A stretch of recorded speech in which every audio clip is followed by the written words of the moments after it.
Mega Noticias Los Mochis.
Muy buenas tardes, tengan todos ustedes amigos que nos acompañan en este su programa Haciendo Historia en tu Comunidad, que se transmite cada sábado después de la mesa de análisis a las 12 horas aproximadamente y se repite todos los miércoles también después del tema del día a las 2:30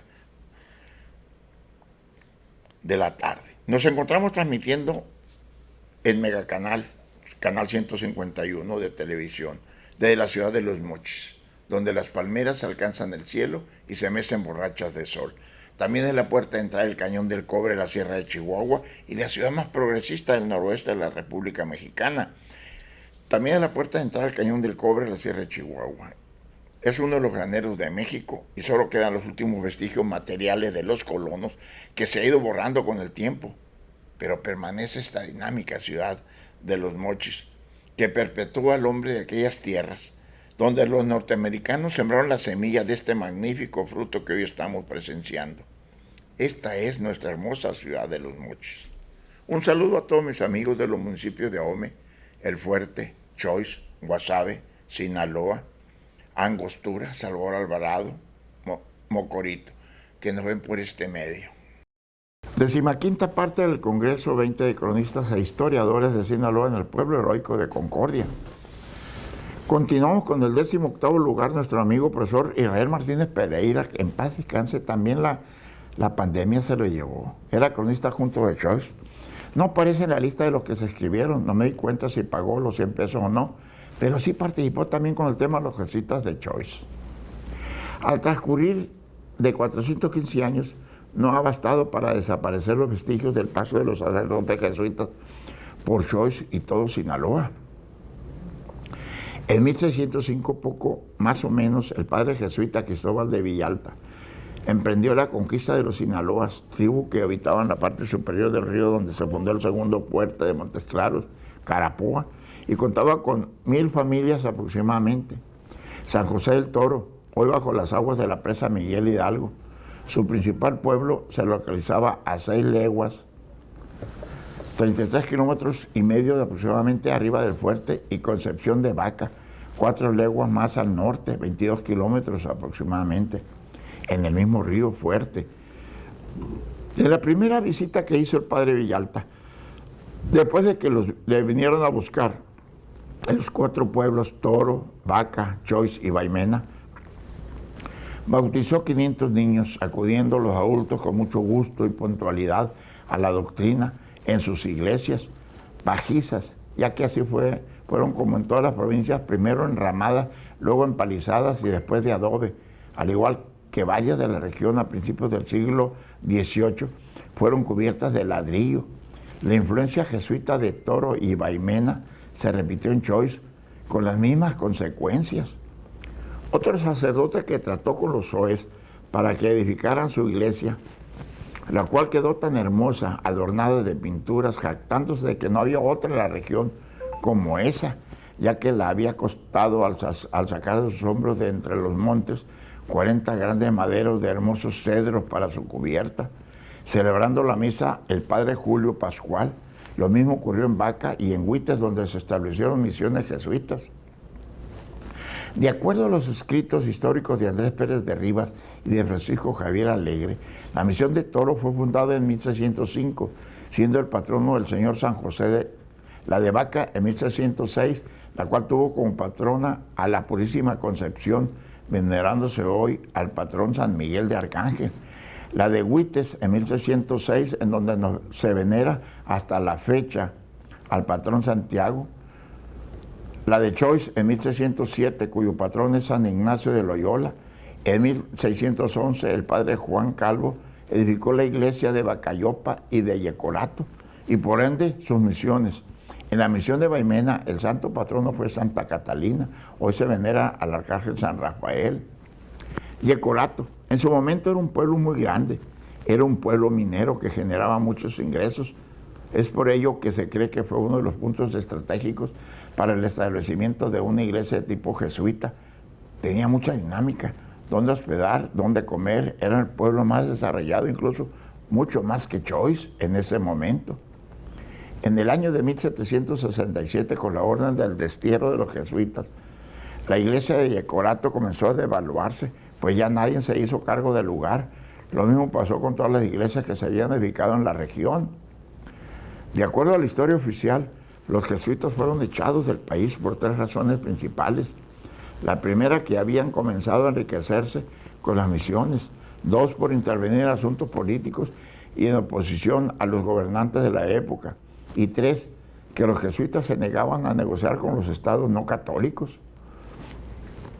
Entre la historia que mantienen los habitantes de Yecorato, se dice que la iglesia contaba con una campana de oro, las cuales fueron extraídas del lugar durante una fuerte tormenta que azotó la zona. De ella ya nada se sabe. De la iglesia que construyeron en el municipio de Choix, la mayoría eran de una nave con su sacristía al lado izquierdo, exceptuándose la de Huites, que era de 3 naves. La iglesia de San Ignacio de Choix, en la actualidad, es de una nave y cruz latina, la cual fue construida por lo menos en 5 etapas. La construcción de adobe es de la primera década del siglo XVII, la segunda corresponde a la primera década del siglo XVIII, y en el siglo XIX se obtuvo la 4ª etapa y en el siglo XX la 5ª.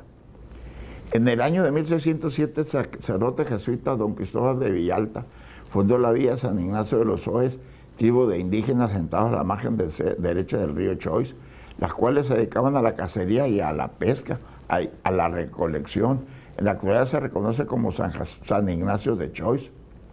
El 25 de junio de 1767 se dio la orden de destierro de los sacerdotes jesuitas por varias razones, en la que destacan su posición a los gobernantes de esa época. Continuamos con el 19º lugar, con la presentación del libro Chorli, del autor Bernabé Alatorre Ríos, que ya había participado con un tema anterior. Es invitado y le dan la oportunidad. Para mi criterio, debería hacer una sola cosa, o en el tema que llevaba preparado, o presentar el libro. Pero así es esto. Se le da la oportunidad a todos los que quieran con 2 o más cosas. Comentario de nuestro amigo doctor Jorge Aviones Franco. Chorrey resultó para mí un libro inspirador, fascinante, provocador, incesantemente sedicioso, como subrayador de pasiones, por el alboroto que suscitó en mi ánimo y por el asalto a la razón que hacen debido a los recursos y a los modos narrativos a los que acudió el autor. Tal fue ahora caigo en cuenta la vida de Leonora Garrington, 1917-2011. Para mí, esta obra dice lo suficiente para interesarme por la protagonista más allá de lo que sus páginas retratan. Bernabé Alatorre Ríos acerca de ella. ¿Con qué tipo de género literario nos topamos en Chorley? Luego de leer en el promocional el inserto en la segunda del forro, que más que una novela fantástica es un cuadro lleno de significados surrealistas sobre la infancia de Leonor Garrington. Es ficción, es un retrato o un relato sociológico, es un documento etnográfico de una icónica mujer, símbolo de una comunidad, una época y de un movimiento cultural y político.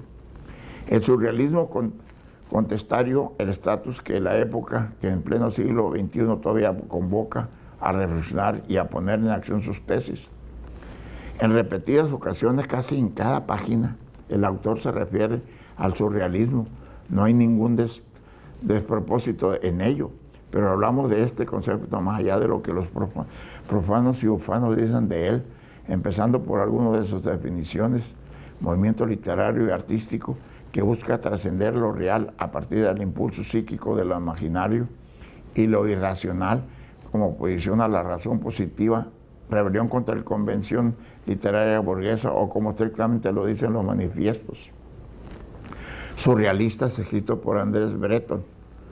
Automatismo psíquico puro, por cuyo medio se intenta expresar tanto verbalmente como por escrito o de cualquier otro modo el funcionamiento real del pensamiento dictado, del pensamiento con exclusión de todo control ejercido por la razón y al margen de cualquier preocupación estética o moral. Catalogada como surrealista, pienso que en Carrington, más que una postura política, ideológica, más que una pose, más que un reto ejercido, el surrealismo resultó una condición de un ser. A Carrington, como a muchos por idénticas razones, se le puede catalogar dentro de este movimiento por lo que hizo, por sus obras, pero ella misma, su vida fue surrealista, surrealismo puro, llevado a consecuencias extremas, no solo como un postulado declarativo, como lo planearon las dos manifestaciones surrealistas, sino como una congruencia consultablemente humana. Esta observación la desprendí de la lectura de Chorley y de otras relativas al asunto, pero es coincidente con juicios como el de Liliana Muñoz expuesto en la revista Criticismo. Carrington, me parece, fue una femme en vida y arte, no en el sentido en que lo entendían Breton y los surrealistas, una mujer frágil, una musa, sino su propio modo, uno muy carringtoniano, una niña rebelde que hace y deshace la realidad según su capricho. Entre todas las características que se le reconoce al surrealismo, le tengo en esta intención un principio. Los surrealismos de todos tipos son la provocación que llevamos dentro. Esto lo derivó correlativamente de la obra de mi amigo Carlos Maciel Quijano, de cuya creación pictórica porto aquí dos cuadernillos que responden a dos exposiciones de su obra, una de 1922 en Rusia y otra de 2009. En Sinaloa, pero su vida, hasta donde la conozco, no se parece nada a la que nos estamos refiriendo, aunque sin duda su obra puede ser catalogada dentro de este género o este movimiento. Más que el libro que nos reveló facetas enigmáticas de la vida de Leonora Carrington en su etapa de niñez y adolescencia, juventud, adultez y ancianidad, más allá de este conocimiento peculiar que reconstruye el autor, debo referirse a los diversos caminos que se abrieron a partir de la obra de Bernabé Alatorre Ríos para mi lectura comprensiva y humana de la misma, y algunos ya inscritos en mi interés y otros que pueden aparecer en el futuro.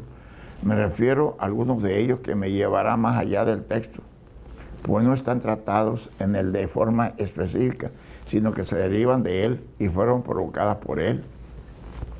En primer lugar, me incita a buscar y descubrir su vida real, surrealista, contada a partir de los diversos textos donde Leonora Carrington contó parte de su historia personal, textos que me sorprendieron, me maravillaron, pero también me aterraron.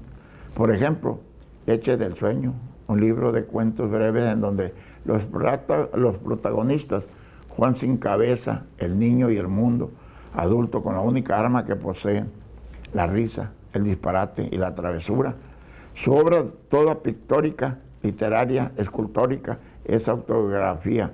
No es raro entonces que la principal virtud de Leche del Sueño estriba justamente en develar a esta Leonora, la más auténtica y la más mordaz, en cuya inteligencia se gestora historias que a la vez felices y terribles. Un cuento sobre un niño al que le gusta comerse la pared y cuya cabeza se transforma en casa. Otro sobre una mujer blanca vestida de negro que llora lágrimas azules y verdes en cuanto repugnante sobre flores de carne de chivo. Otro sobre un sopilote que se coagula en una gelatina. Y es que los personajes de este cuento, niños en su mayoría, no parecen tener conciencia del orden que rige el mundo. En el mundo de Carrington todo, incluso los adultos, se suman al juego. Particularidades que comparten, dicho sea de paso, con Lewis Carroll, otro obsesivo de la infancia. En una de las últimas entrevistas que concedió antes de morir, Garrington confiesa: no creo que ninguno de nosotros podamos escapar a nuestra infancia, porque Leonora, la niña atrapada en el cuerpo del artista, hizo de su vida y de su arte el testimonio más auténtico de que la infancia, más que una etapa pasajera, era un estado del alma. El verso en el que Octavio Paz dijera: el surrealismo ha sido el discurso del niño enterrado en cada hombre o mujer o ser humano. Digamos, en la obra de Leonora Garrington, en su propuesta estética, el núcleo de la sensibilidad artística no solo surge en la infancia, sino que se alimenta de ella. En toda su vida, la infancia actuó como fuente de inspiración. Como pintora, no se desvió de sus visiones infantiles. Las gacelas se transformaron en centauros, las serpientes bailan alrededor del árbol del bien y del mal. Incluso su vejez no menoscaba su rebeldía ni su creatividad. Por cierto, esta obra estuvo por muchos años en manos de otro vehemente surrealista, Alejandro Jodorowsky, que le entrega, después de la muerte de Leonora, a uno de sus hijos, y es por estas circunstancias que la conocemos. Así narra este episodio Jodorowsky en el epílogo de las 2 ediciones postuladas en el 2013. En el FCB publicó de este libro con la nota evocativa: las cosas son de quien más las necesita, donde alude a la entrañable y nutriente amistad que cultivó en México con Leonora Carrington en los años 60 del siglo XX. Dice en relación al tema: cuando iba a vivir a París, me regaló un libro de cuentos escritos e ilustrados por ella, con lo que había entretenido a sus hijos Gaby y a Pablo, y por ende quizás data de los años 50. Empasté esta reliquia, la encuaderné con tapas de cuero negro, agregándole las cartas que la Magda me había enviado. Pasaron 20 años y un día me vino a visitar Gaby. Movido por un sentimiento que me era incomprensible, le mostré el valioso tesoro. Es una lástima que sea solo yo el que conozca esta maravilla, le dije. Y de pronto, como un rayo lucido que me atravesaba la cabeza y estallara en mi corazón, me di cuenta que era absolutamente injusto que yo fuera dueño de unos cuantos que le pertenecían a él. Esos cuentos tenían mucha vida. Vi en la mirada de Gaby cuando le dolía no poseer ese esencial recuerdo, por lo que le entregué los cuentos diciéndole: esto te pertenece, llévatelo. Fue tan grande su emoción que simplemente apretó el libro contra su pecho en silencio y se fue. Hasta el día de hoy no la he vuelto a ver. Darle a ese niño adulto los cuentos me hizo sentir como si extrajera de mi cuerpo una víscera sagrada que él necesitaba mucho más que yo. El otro texto de ella, desgarrador, es Memorias de Abajo, donde relata los 6 meses del año de 1940 que pasó internada por gestión de su padre, pero contra su voluntad, en un hospital psiquiátrico de Santander, España, después de ser secuestrada y violada tumultuariamente por unos oficiales y luego declarada loca, y en cuyo lugar fue tratada con cardiosol, tratamiento usado en esos tiempos para la esquizofrenia, inductor de convulsiones. En 1943, ya en México, escribió las memorias de ese interminante. Una historia atroz que hubiera aniquilado a cualquiera. A ella no. Ese recuerdo lo relata en Memorias de Abajo, con esta horrible descripción. No sé cuánto tiempo permanecía atada y desnuda, y así varios días y noches sobre mis propios excrementos, orina y sudor, torturada por los mosquitos cuya picadura me dejaron en cuerpo horrible. Creí que eran los espíritus de todos los españoles aplastados que me echaban en mi cara mi internamiento, mi falta de inteligencia y mi sumisión. Luego se lo intenté recluir en otro sanatorio en Lisboa, pero escapa y se refugia en la Embajada de México, donde se encuentra con Renato Leduc, a quien ya conocía y al que yo siempre recuerdo por su libro Historia de lo Inmediato, con el que se casó y se viene a este país. Voy a la novela. En Charlie, según lo aprecio, cada cuadro, cada capítulo, los 13 años, Los 13 de que se compone está escogido para que funcione o se explique como un postulado del surrealismo, específicamente el cuadro 1, titulado Muñecas de trapo.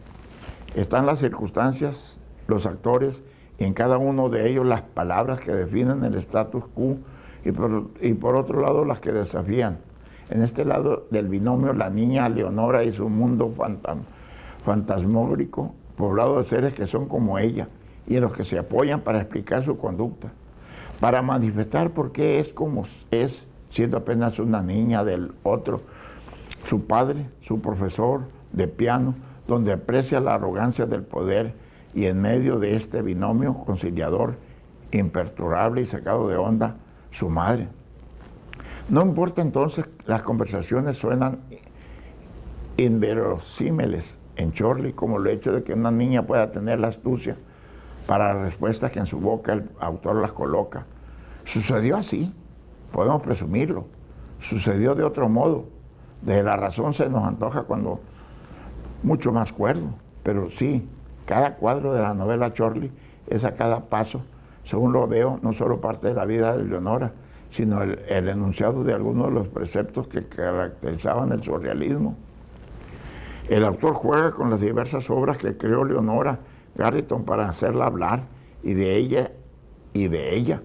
Instalados en este artífice, el autor nos conduce por los diversos sucesos que esta obra viajaron a las manos de Eduardo James a la Ciudad de México y a San Luis Potosí, para al final arribar sumariamente a Gilitla, pueblo mágico, a cuya maravilla nos transporta Bernabé de la Torre Ríos en su obra Seclusia. Chorley pudo llamarse mejor y referiéndose hablando la gigantesca así titulada El cuadro quinto, y que es la que más resalta en varios momentos el autor, pero era una referente muy obvia. Chorley suena más surrealista por una sola razón, porque no remite exactamente al fondo del asunto real de la novela, sino a cualquier locura o a ninguna. No obstante, ser Chorley, Lancashire, Inglaterra, el pueblo de su nacimiento, en realidad se le reconoce nacida en Clayton Green, una aristocrática mansión del pueblo de Chorley, hogar del famoso pastel de ese nombre, pueblo minero con trascensión de posterior a la industria del algodón y luego a la fabricación de automóviles. Hasta la década de 1970, el horizonte estaba dominado por las chimeneas de las fábricas, de las cuales nos dice el texto, salieron las lengüetas de colores fosforescentes y psicodélicos, formando figuras surrealistas, justo al nacer la niña Leonora, como sugerente premiación, según la asociación. Muchos analistas, después de conocer sus cualidades de mujercita pródigo, para el pueblo en general fue solo un espectáculo nunca antes visto. Sigo y cito de los manifiestos surrealistas escritos por Andrés Breton en 1924-1930, reeditado en 1946. El surrealismo se basa en la creencia de la realidad superior de ciertas formas de la asociación que habían sido desestimadas en la omnipotencia del sueño, en las actividades desinteresadas del pensamiento. Tiende a provocar la ruina definitiva de todos los otros mecanismos psíquicos y a suplementarlas en la solución de los principales problemas de la vida. Han hecho profesión de fe de surrealismo absoluto Aragón, Parón, Poyfer, Breton, Garvey, Creval, Delton, Desnos, Edward, Gerard, Lembior, Malkins, Morrison, Naville, Noll, Peret, Picón, Soper y Vitrac. Parece ser los únicos, y hasta el presente de 1924 no hubiera sido posible de error, a no ser por el caso apasionado de Isidore Ducase. Se refiere al uruguayo Isidore Lucián Ducase, conocido como conde de Lautréaumont, 1846-1870, de vida, obra y considerado precursor del surrealismo, sobre el que carezco de datos suficientes. Cierto que, teniendo en cuenta de un modo superficial los resultados, buen número de poetas podrían pasar por surrealistas, comenzando por Dante y en sus buenos momentos Shepard, en el curso de diversas tentativas de reducción. a las que me libero de lo que por abuso de confianza se denomina genio. No he encontrado nada que pudiera atribuirse, concluyendo un proceso distinto del que estamos tratando. Esta crónica continuará con el próximo escrito de los comentarios de nuestro amigo doctor Jorge Briones Franco, cronista de Rosa Morada, Nayarit, también fundador de la Crónica y activo de Sinaloa. Muchísimas gracias por su atención. Nos vemos el próximo sábado.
Mega Noticias Los Mochis.